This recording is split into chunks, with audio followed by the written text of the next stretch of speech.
श्रीलंका की सरकार ने भी भारतीय रुपये को अंतर्राष्ट्रीय मुद्रा के रूप में मंजूरी दे दी है। अब भारत और श्रीलंका के बीच भारतीय मुद्रा में व्यापार हो सकेगा। यही नहीं, भारतीय नागरिक श्रीलंका में पर्यटन के लिहाज से भी भारतीय मुद्रा का उपयोग कर पाएंगे।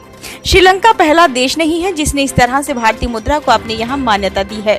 इससे पहले भी कई देश भारतीय रुपये को अंतर्राष्ट्रीय मान्यता दे चुके हैं। इससे साफ है कि भारतीय रुपये का दुनिया भर में बोलबाला अब बढ़ने लगा है। यूं कहें कि अब भारतीय मुद्रा डॉलर और पाउंड को टक्कर देने की तैयारी में है तो गलत नहीं होगा। आइए जानते हैं कि भारतीय मुद्रा का किस तरह से दुनिया भर में नाम हो रहा है। अब तक कितने देशों ने भारतीय मुद्रा में व्यापार को मंजूरी दी है, कितने देशों में वोस्ट्रो खाते खुलने लगे हैं, इसका आम लोगों को क्या फायदा मिलेगा। अभी अमेरिकी डॉलर दुनिया की सबसे ताकतवर मुद्रा है। कुल वैश्विक व्यापार में इसकी हिस्सेदारी 80% के करीब है। मतलब दुनिया भर में होने वाले कारोबार में 80% से ज्यादा का लेन देन डॉलर में ही होता है। कई देशों ने भारतीय मुद्रा में लेन देन की मंजूरी दे दी है। इससे डॉलर पर निर्भरता घटेगी और रुपया अंतर्राष्ट्रीय बाजार में मजबूत होगा। भारत के साथ रुपए में व्यापार करने में दिलचस्पी दिखाने वाले ज्यादातर देश विदेशी मुद्रा भंडार में डॉलर की कमी का सामना कर रहे हैं। रिजर्व बैंक ऑफ इंडिया यानी कि आरबीआई के मुताबिक दुनिया भर के 64 देश भारत के साथ रुपए में व्यापार करने के लिए बातचीत कर रहे हैं।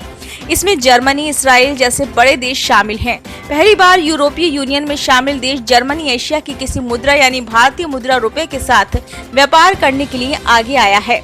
अगर 30 देशों के साथ भारत का रुपए में कारोबार शुरू हो गया तो फिर रुपया अंतर्राष्ट्रीय मुद्रा बन जाएगा। रूस और श्रीलंका के साथ साथ 4 अन्य अफ्रीकी देश इसके लिए मंजूरी दे चुके हैं। इसके अलावा 17 ऐसे देश हैं जहां भारत के वोस्ट्रो खाते खोले हैं।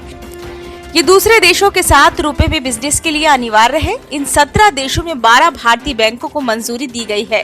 इस लिस्ट में भारतीय state bank, Canara bank, union bank of India, UCO bank, HDFC bank, IndusInd bank, yes bank और IDBI बैंक शामिल हैं।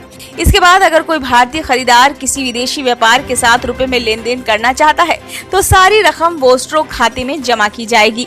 जब भारतीय निर्यातक को सप्लाई किए गए सामान के लिए भुगतान करने की जरूरत होगी तो इस वोस्ट्रो खाते से कटौती की जाएगी और पैसा निर्यातक के खाते में जमा किया जाएगा। आर्थिक मामलों के जानकार प्रोफेसर प्रहलाद कहते हैं कि अभी तक दूसरे देशों से व्यापार के दौरान डॉलर खर्च करना पड़ता था। इसके चलते विदेशी मुद्रा भंडार में डॉलर की कमी भी होने लगती है। इसी के चलते देश की आर्थिक विकास दर में गिरावट भी होती है और कर्ज भी बढ़ता है। लेकिन दूसरे देशों से रुपए में लेन देन से भारतीय व्यापार पर कम खतरा होता है। कच्चे तेल समेत जो भी उत्पाद दूसरे देशों से आयात किया जाता है उसका भुगतान रुपए के माध्यम से किया जाएगा। इससे हर साल अरबों डॉलर बचेंगे, मुद्रा की अस्थिरता से सुरक्षा मिलेगी। इससे कारोबार की लागत घटेगी और व्यापार का बेहतर तरीके से विकास होगा। यही नहीं, डॉलर समेत विदेशी मुद्रा भंडार रखने की जरूरत भी कम होगी। विदेशी मुद्रा खासकर डॉलर पर निर्भरता घटने से भारत पर बाहरी प्रभावों का कम असर होगा।